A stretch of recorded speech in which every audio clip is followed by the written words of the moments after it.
Welcome back, everyone, to Understable Discourse in this week's edition of the Chain Reaction as we take a look back to the 2025 season, see what we can see, and figure out what it's going to mean going forward. And today, we're going to look specifically at the end of season awards and some greater insights to be had about them that really was too much to share in the short form content, but let's get into it.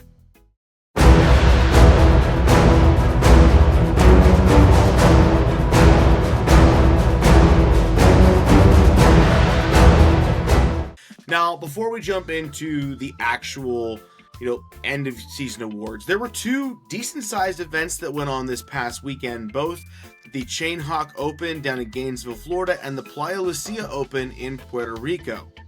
Both of these events drew some rather, significantly big name players, as we see a lot of players like to jump into these events, with the Chain Hawk Open having players like Chandler Kramer and Clay Edwards, Corey Ellis, Braden Sides, Gavin Rathbun, Garrett Gurthey, and a number of other players involved in the field. And on the FPO side, attracting names like Rebecca Cox, Jessica Gurthey, Morgan Linz, Kat Murch, Leita Sinageni, and a number of other, Jordan Linz as well, a number of other really talented players.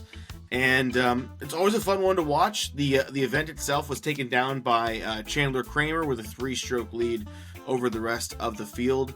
And on the FPO side, Rebecca Cox takes down the win with a 3-stroke lead over the FPO side of the field. If you're not watching, Rebecca Cox is on an off-season mission right now. She's putting in time at the gym, and really, I think she's going to try to return to being a force to be reckoned with in 2026. Because when you look at 2025, she had a little bit of a stretch there where things were okay, but this was definitely not the season she wanted. If we're all being honest here, not the season that she wanted. And I think she felt that. And she's going to put the work in this offseason, and I would love to see her return to that typical, top 15, top 10 threat that Rebecca Cox used to be. Looking at the Playa Lucia Open down in Puerto Rico, on the FPO side, really the event was dominated by the two touring pros who were down there with Owen Scoggins and Sarah Hokum. Sarah Hokum ended up finishing at 8 under par, but Owen Scoggins demolished the field, 11 strokes over Sarah at 19 under par for the event. No surprise, this course was shorter than the average course. It was a birdie festival. Owen Scoggins eating that kind of course for breakfast.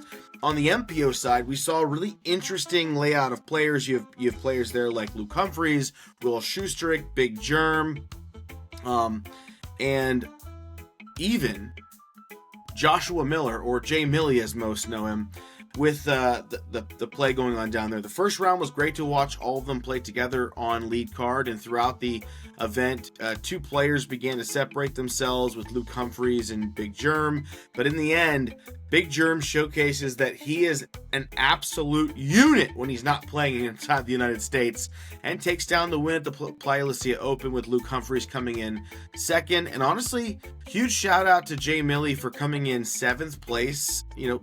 Pretty far back from, Big Germ, but only 6 strokes back from Luke Humphreys. That's a pretty impressive thing to be able to go down there, feel the pressure of being on camera, also doing his job as a content creator, and still perform well overall. In fact, looking at it real quickly, let me just see what his overall round ratings were, because we know he loves to pursue those 1,000 rated rounds. So it looks like he shot 1,001 rated in the first round, 1,026 in round 2, and then having his weakest round at 974 to finish the event off. But doing a lot of work in rounds 1 and 2 to be very, very competitive. So big congrats to Jay Millie. I hope to see him playing in more professional events in 2026. Now, let's get into the meat and potatoes of today's video, the end of year player awards. We've been talking about them slowly over on our short form content, which, by the way, if you're not watching the short form side of Understable Discourse, you're really missing out. That's over. You can find it on YouTube Shorts, Instagram Reels, Facebook, and even TikTok. And what it is, it's a sub 3-minute breakdown of any relevant news that's happening in the disc golf community. It gives you a chance to get caught up on what's going on without having the need to sit down to watch an hour-long podcast where people talk to each other about stuff and they beat around the bush 100 million times times to get to the final point they want to make.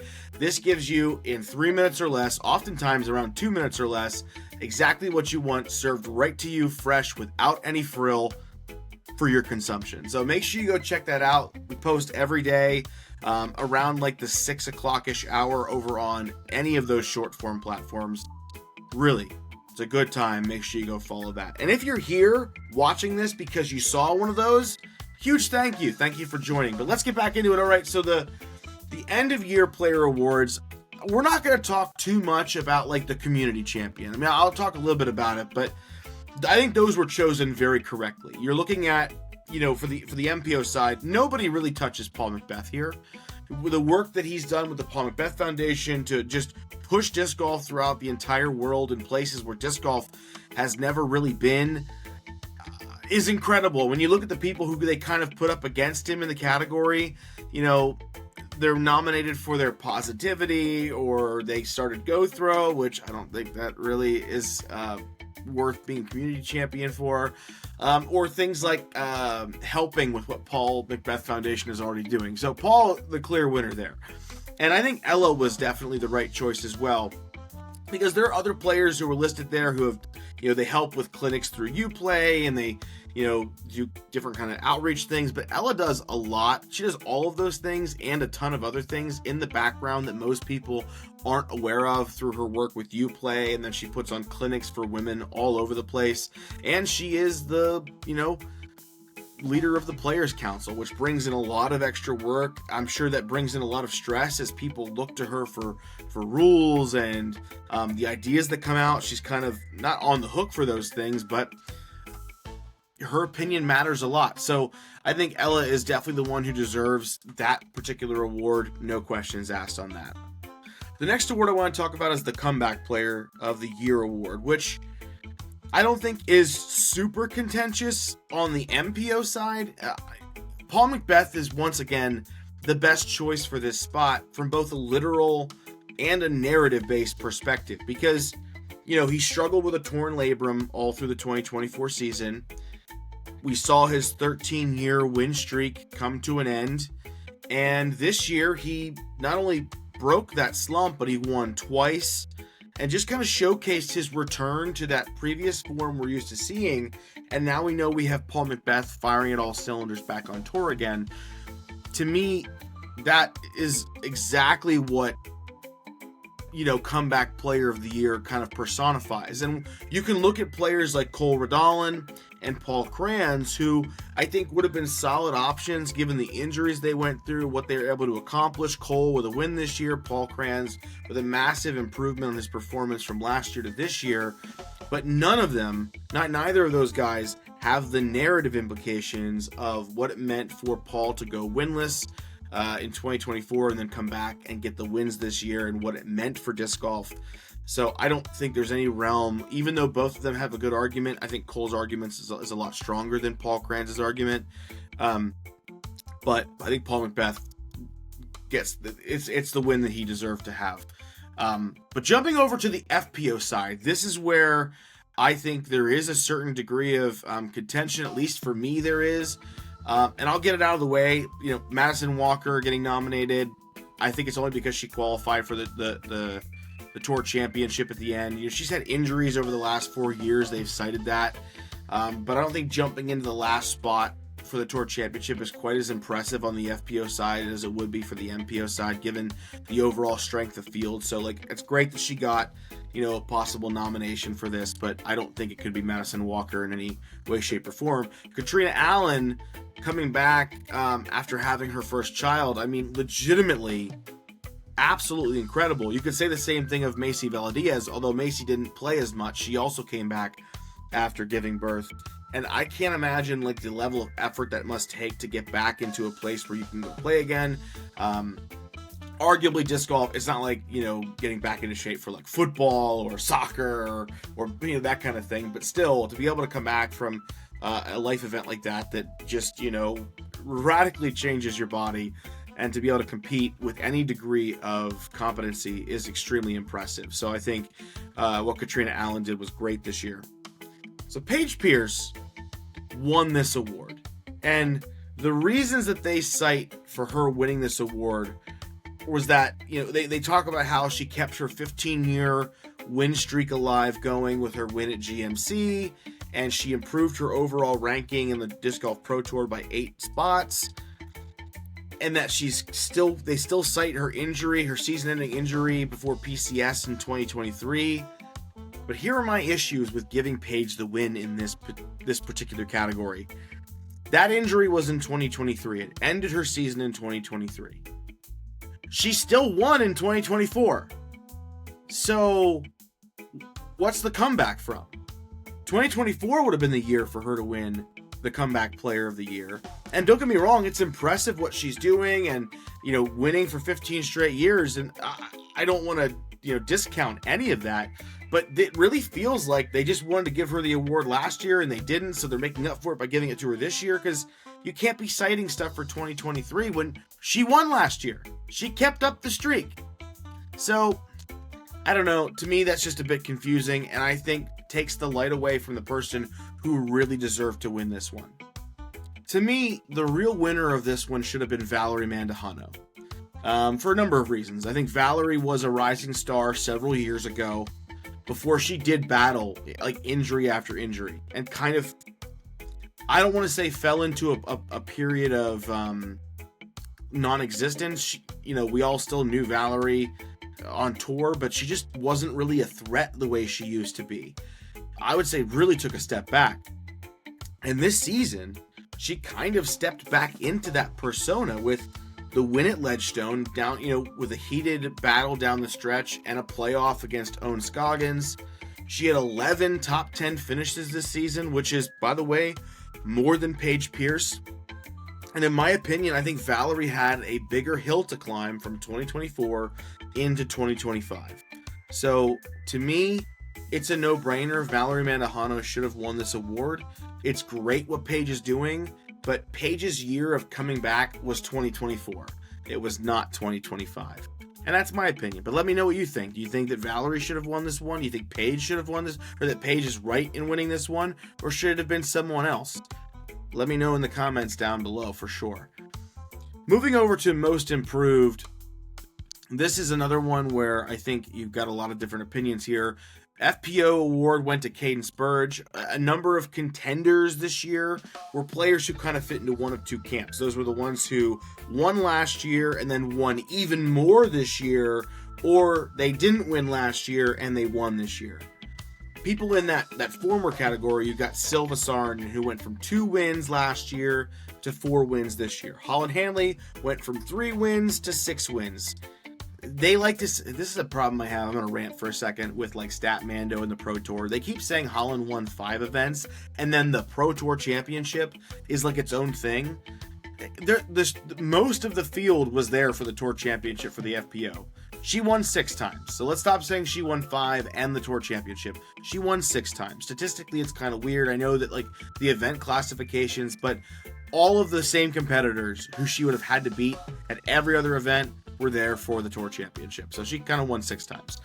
And then they talk about things like ratings, which honestly don't matter at all in my opinion for Most Improved or any kind of statistical category, because ratings wildly fluctuate from year to year based upon the field, the course, and just too many other factors. And then they kind of go into like, well, Holland improved from 2nd place in the Pro Tour to 1st place. Is that big of an improvement, and is it because she went from 2nd to 1st because the person who we all thought was going to get 1st just decided to not be there this year? Silva went from 13th to 4th place. To me, that's a much more impressive jump. And if you add in the fact that she got a major win this year, I think Silva deserves to get some consideration for this one, because that's 2 wins to 4 wins, a major, and, 9 spots improvement on overall tour standings. And then, like I said, the other group of players were those who didn't get a win last year, who got it done in 2025. So you've got Valerie Mandujano, who exists there again. She improved from 16th place on tour to 8th place on tour because she took down Ledgestone also as well. And then Cadence, right? So Cadence, she got her first win ever. And I'll say this.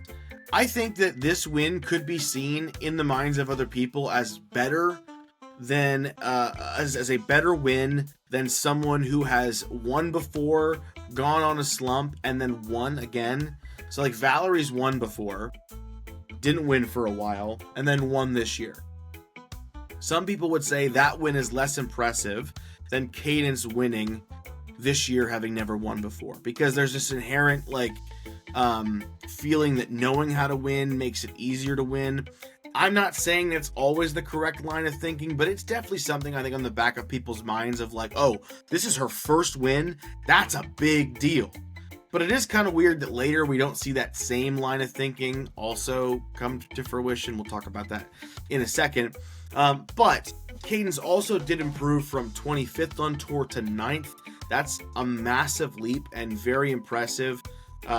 Jumping from outside of 25 down to 25 isn't all that impressive on the FPO side, but being able to crack the top 10 from the 25th spot with, I would say, the increasing number of legitimate FPO contenders, that's still pretty fantastic. So to me, I think this award definitely could have gone to Silva or Cadence. Silva went from a good year to a great year, and Cadence went from a forgettable season into a memorable season.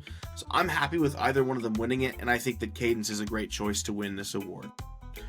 On the MPO side, it gets pretty interesting because, the DGPT puts out their contender list of who's going to win. I'm turning into Drew Gibson with all my air quotes, but their contender list of who they think is going to win. And this is the first time that someone who is not on that list ended up winning. Paul Kranz didn't even make it to the contender list, and he takes down the win for this particular award.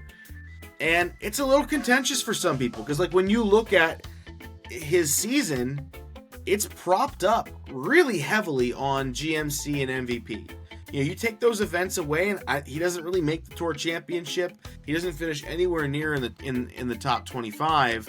And even though he has no wins to speak of, I can't take away his flowers. Going from 88th on tour to 24th is a wildly impressive thing to do, especially on the MPO side of the aisle. But there are other people in this, contender list that I think you have to talk about as, why the same thing that won it on the FPO side wasn't enough to win it over on the MPO side. When you look at players, I don't think like a player like Adam Hammes necessarily gets it. He's in that same kind of conversation. If he's won before, he was kind of up and down this season. I think really the snub here is probably Ezra Aderhold, even though there were moments this year where he did not put down finishes that he wanted at all. He went from 35th last year outside the Tour Championship line to 11th. That's a 24 place jump on arguably the greatest MPO field we've ever seen in terms of raw competition. And he got his first win this year at a legitimate event over legitimate contenders. And I just don't know how. I want to say this politely. I don't know how Paul Kranz, how his season gets stacked up against Ezra Aderhold's, and they say, man, the improvement Paul made was way better than the improvement Ezra made. Ezra absolutely turned this season around. And I'm not quite sure why he didn't get the nod here. So to me, I think you could make an argument for Paul Kranz's season out of just raw numbers of 88th to 24th. If you base this solely on finishing position, that's fine. I think you have to be able to withstand the retort that it's all propped up on 2 wins. But he still would have finished probably he would have finished better than 50th, which is still a massive jump. But getting the win on the Pro Tour on the MPO side, that is an absolute feat of skill and athleticism that I think should not be overlooked and was overlooked here. So I think Ezra Aderhold should have won this award. No questions asked.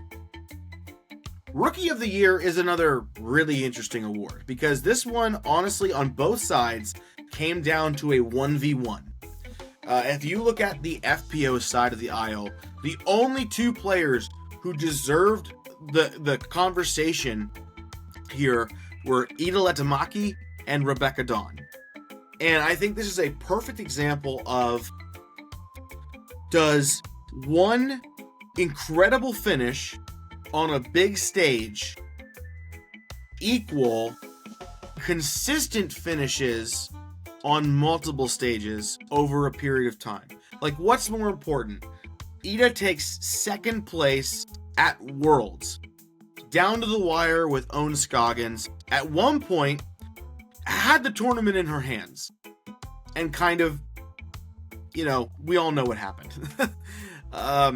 Whereas Rebecca Dawn didn't have any, finish that was career-defining or crazy newsworthy, but she competed in significantly more events, competitive fields, and, her average finishes were great considering what rookies have to go through. So it's like, it comes down, like I said, to the age-old question of one amazing finish versus a bunch of really solid finishes. And to me, I value consistency, determination, way more than one moment. And yes, did Ida also do decently at like PCS? Sure.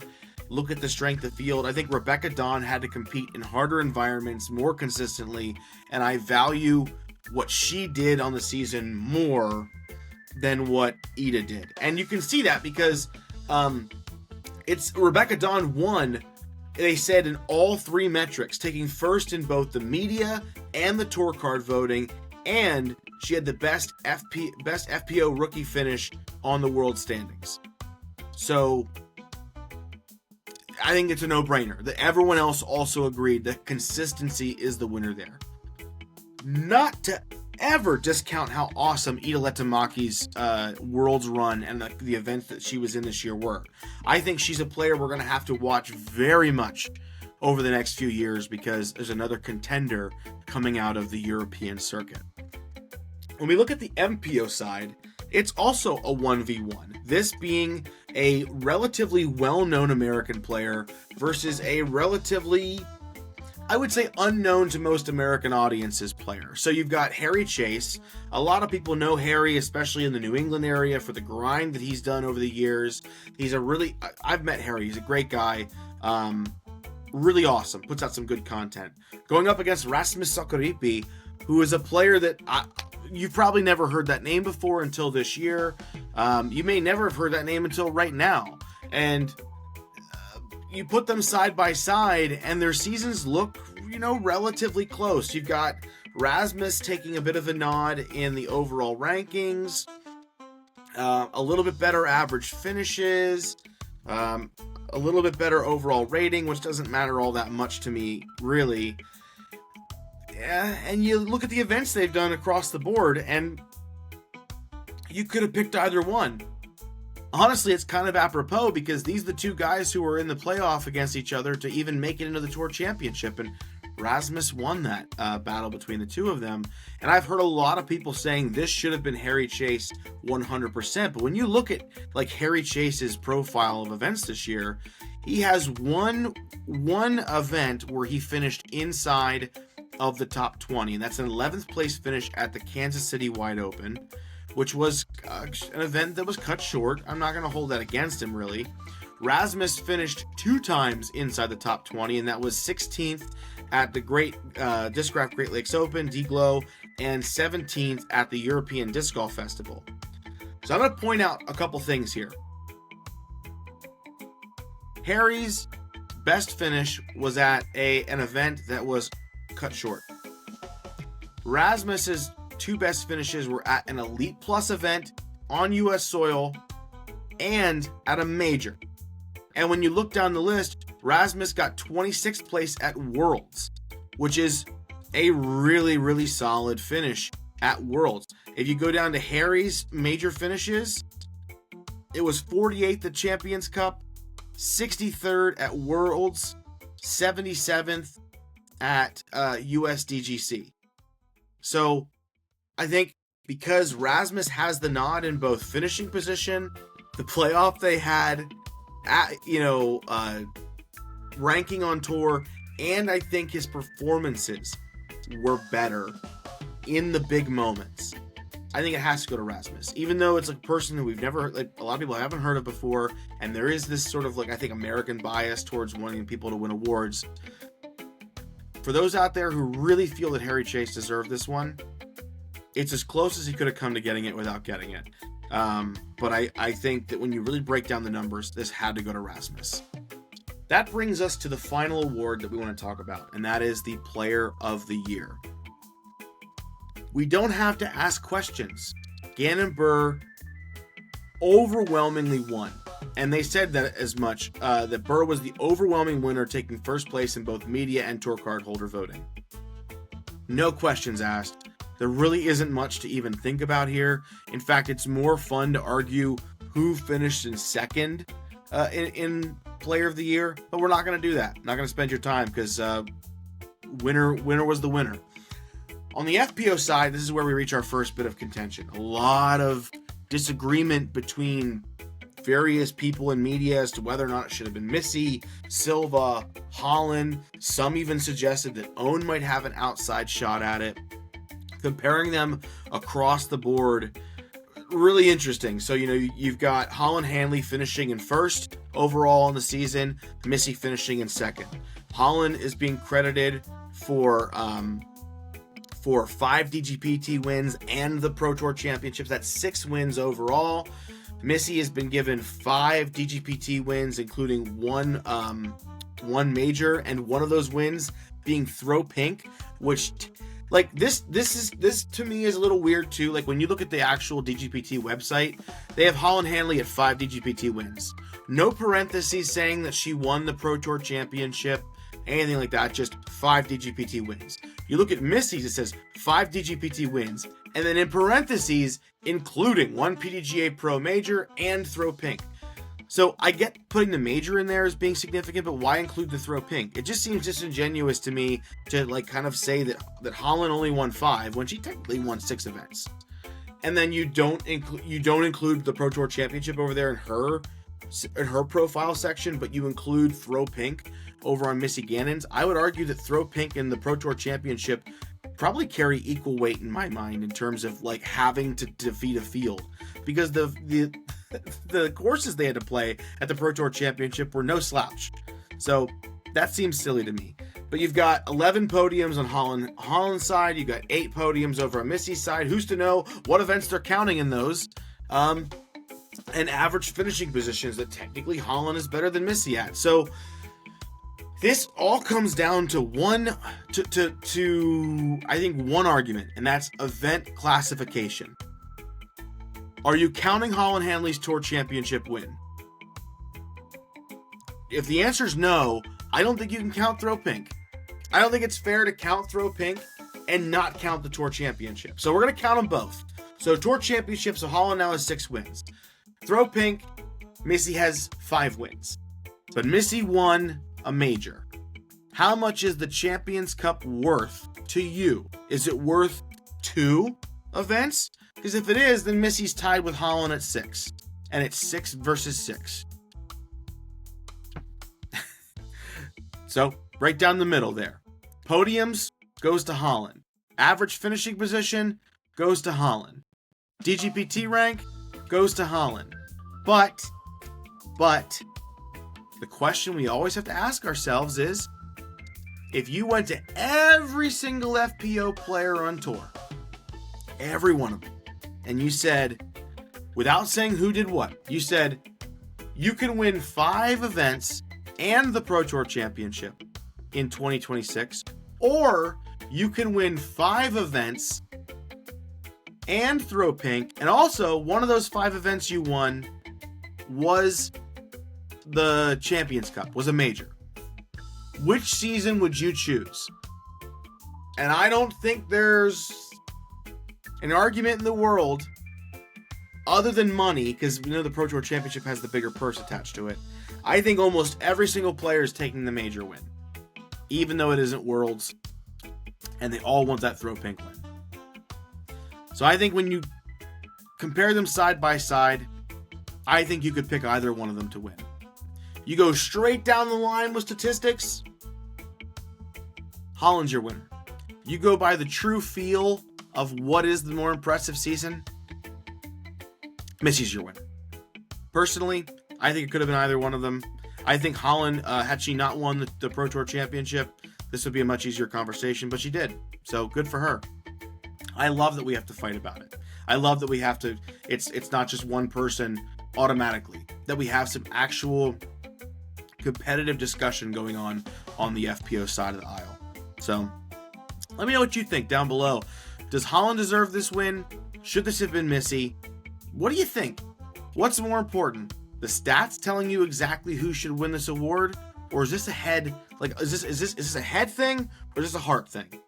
What's your opinion on that? But hey, listen, this has been our longest episode in a while. Thank you so much for sticking around. We've been talking all about these awards. I want to give you my DGPT end of year award for being the fans of the year. Thank you so much for listening in. I really appreciate your time, and honestly, super excited to dig into more from the 2025 season. I know a couple weeks ago I did an analysis on the most important statistics. I'm doing that same number crunching for the FPO side, so we'll talk about that in the future to see, is it the same as the MPO? Is it more dramatic, less dramatic? What is it? And what that means for anything. But then we're going to be talking a lot about 2026, so make sure you tune in this upcoming Wednesday as we dive into more players to keep our eyes on and some other things to regard in 2026 going forward. Thank you once again. If you liked what you saw today, hit that like button. While you're down there, punch the subscribe button. Boom, boom, boom. Punch it. Let me know that you like this. Is the greatest way you can really help with the growth and support of this channel going forward. And yeah, thanks again, everybody. I appreciate you. I appreciate your time, as I've said numerous times at this point. But make sure this upcoming week, you watch some disc golf, you go play some disc golf. And until next time, this has been Understable Discourse in this week's edition of Chain Reaction. Catch you later.